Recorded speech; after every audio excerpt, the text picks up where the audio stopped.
Well, and a nice change from the SVT I've been fighting for the past couple of days. I've got a trio of Princetons that came in, so it's Princeton night here at my shop. I've got a local client slash friend who's a fantastic singer-songwriter, and he's about to go back in the studio this weekend, and he brought me three of his Princetons. This one I think is a 64. You can see the Fender Electric Instrument Company there. They're no Fender logo. And I last worked on this about 5-6 years ago. He just brought it in for a checkup. He said some of the pots have got some scratchiness, so I'll see if there just needs to be a cleaning and a lubrication, or whether there's some leaky DC or not. One's a 56, a tweed, and the old speaker, though it's not original to the amp, it has an old 60s Fender labeled Alnico. I was hoping it was just a loose baffle or something, but no, the speaker itself is shot. So that's getting a new speaker.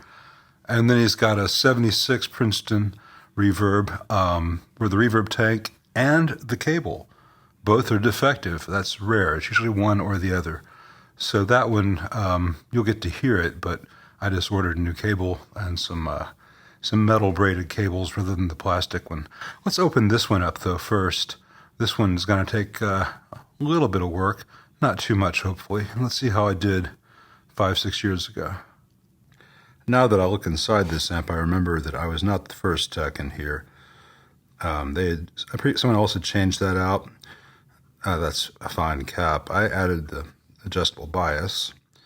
Someone had already changed out the original filter can cap for a CE distribution multi-section can cap, which had failed. So that cap is still in the amp, but it's no longer connected to anything. I put in this terminal strip with some discrete radials, much higher quality. Not my screen grid resistors, my added grid stoppers. The original wires weren't long enough to go to pin 1 and then across, so I did it this way like on a Marshall. And these carbon comp 1 ohms for the cathode measurement are not mine, but they were fine last time I had this amp in. That's one of mine. That's a little trick you can do on these. The cathode caps were changed. Those are not mine, but whoever did that did a really good job. Probably Rob Hall. Yeah, so it's nice when I follow up a good tech. So when I get an amp in that Rob had worked on, I'm usually not cussing at all.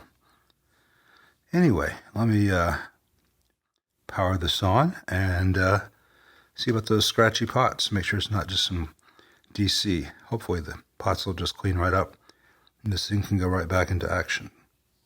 All right, zero noise from the amp. Turn it on 10. You can barely hear that it's on. All right, I got some scratchiness on the treble pot. Bass pot is good. A little bit of scratchiness on the reverb. A little bit of scratchiness on the intensity. That may just be from disuse. Let me check some DC measurements. See if we have just dirty pots or if there's something else happening. Yes, you're very smart. Now shut up. All right.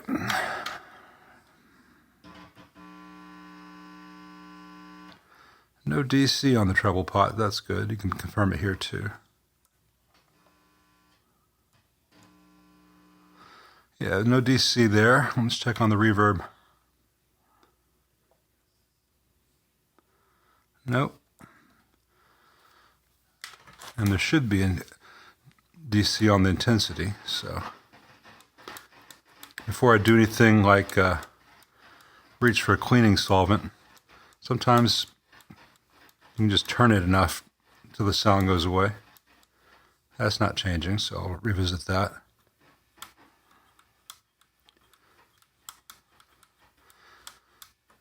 Reverb got a little better from just turning it, but not enough. Intensity is cleaning up nicely just from turning it a few times. So I'll give each of those pots a quick little spray. And on these, this dispenses just a very small amount. I've got it set to do that. Turn them back and forth a few times.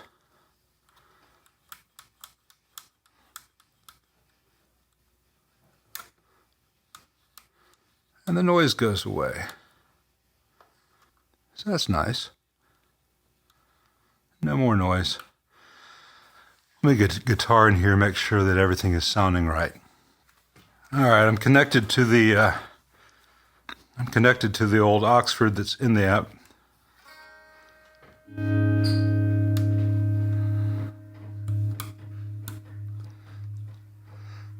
And see there, all of a sudden with signal, there was some scratchiness on that bass pot. Sometimes that changes with signal.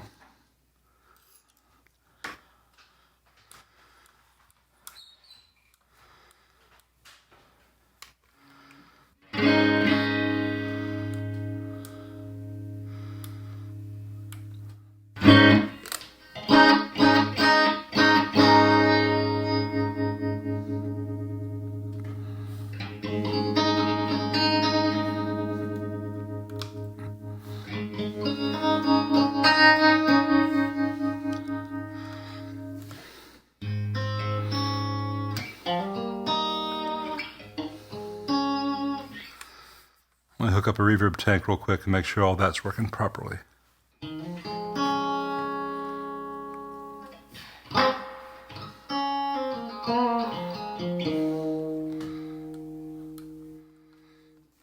No weird noise.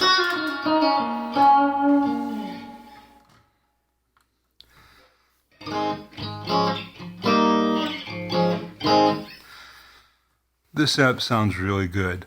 Let me show you one other thing, and then we'll go to that 56 Tweed Princeton. People have been asking why I don't show a scope in many of these videos, or if I even use a scope. I do. I've got this Rigol or Rigol right here, just to the right of where I sit to work on all the amps.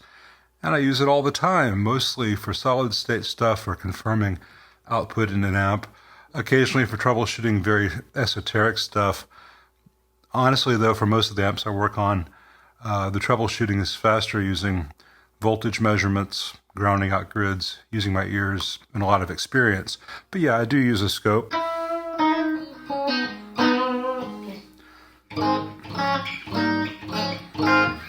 Right now, I just have it hooked up to the grid feed of the dry side of the reverb mixer in this Princeton. This is not really showing anything that useful, but it was fast to set up. One of the other reasons I don't put scopes in the videos very often, I used to do it more often on the Facebook stuff, is that as soon as I show a new thing like that, that's outside most people's experience, then I've got to explain what it is that they're seeing and what it means and how you do this. And people are like, what about this? What about that? And I only have so much time. But yeah, I'm qualified. I do use a scope. I've got a old signal generator there right next to it. And got the nail polish up top, my old laptop there. Maybe someday I'll do a full tour of the entire setup. But yeah, I have a scope. It is occasionally useful. But, you know, I'm not some hack out there with just some soldering iron and a meter following instructions he found on some internet forum. Anyway, on to the 56 Princeton. All right, the next amp up that belongs to the same musician is this 56, July of 56, Princeton. And I restored it about 5 years ago. And everything's been fine. The owner at the time asked if I could put in a 10-inch speaker. And I said, yeah, but I don't want to cut a larger hole in the original baffle. So I said, you know, we can get a replacement baffle from Mojo Tone. They already have the grill cloth, 10-inch opening. That way, put the old one to the side. And he did, and he used it for an unknown period of time with a 10-inch speaker. But he brought it back to me. He said he had changed his mind, and he had gone back to the 8, but the 8 was starting to make noise. And the speaker, the 8-inch speaker that was in the original baffle, was a mid-60s Fender-branded Alnico I think it's a Jensen. I don't think. It is a Jensen. And it was just showing its age. And I've run into that before, and it's not really that desirable a speaker. But, it's being returned to the owner. If he ever wants to have it reconed, that's fine. But we talked about what he was looking for out of this. And I also know, because I've known him for a while, worked on a bunch of his amps, and I've heard him play quite a bit. And his whole thing is very quiet. He uses 2 or 3 Princetons at once, none of them over 3, so very low volume per amp. And, his biggest musical collaborator over the years, or the most long-lasting collaborator he's played with, has been a cellist. So he only needs to be loud as a cello, pretty much, and vice versa, though the cellist, Jonathan Kiersky, is amplified. And then various drummers, but they play with brushes and they play with mallets and all kinds of stuff. It's more about percussion along the lines of the Velvet Underground or something than drum kit. So volume is not the goal, clarity is. So I went with this 4 ohm 20 watt WGS G8C. And I've already done all the work on this pretty much, because I did this before I did the 64, but I was not happy with the recording I got, mostly because the video quality, there's just some real big glares, reflections, just a little bit here, but not as much as it was in the first one. And I said too much. Other people need to have a swear jar. Brad, I need to have an jar, because I have to edit out so many ums and uhs in my videos. Something I really work on when I think about it. So the speaker's been changed out, and it's got a new speaker cable, and the owner wanted quick connects in case he ever wants to try different speakers. All that's fine. The problem with the amp right now, let me power it on so you can hear it, and I've already found the solution, by the way. As much as possible in these videos, I try to present solutions rather than just problems. It's like being an attorney. Never ask a question in court if you don't know the answer. But you hear that hum? That hum gets worse as the amp is on. So I'm taking out the old, what brand is that? Is it RCA? Yeah, an old RCA 5751. And I've got a JAN, Joint Army-Navy 5751, made by Philips. I'm going to put this in instead.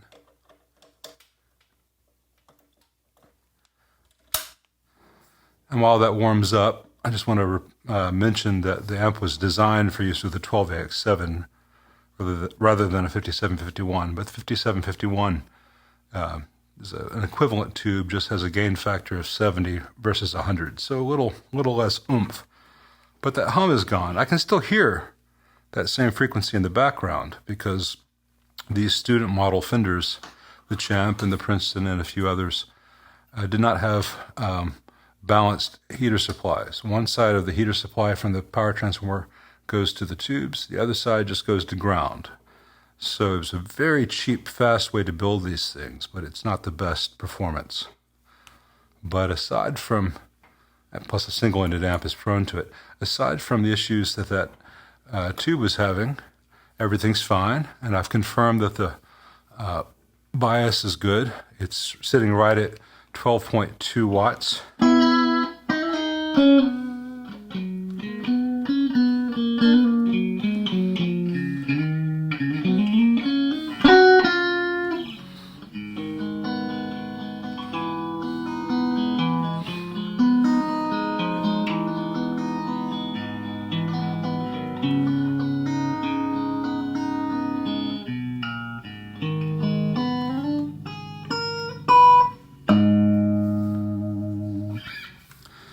Messed up, but it makes the point. The amp sounds great for the way he uses it. I'm going to button this up, do a real playing test of the amps with mics and everything tomorrow. It's late at night, so here endeth the lesson.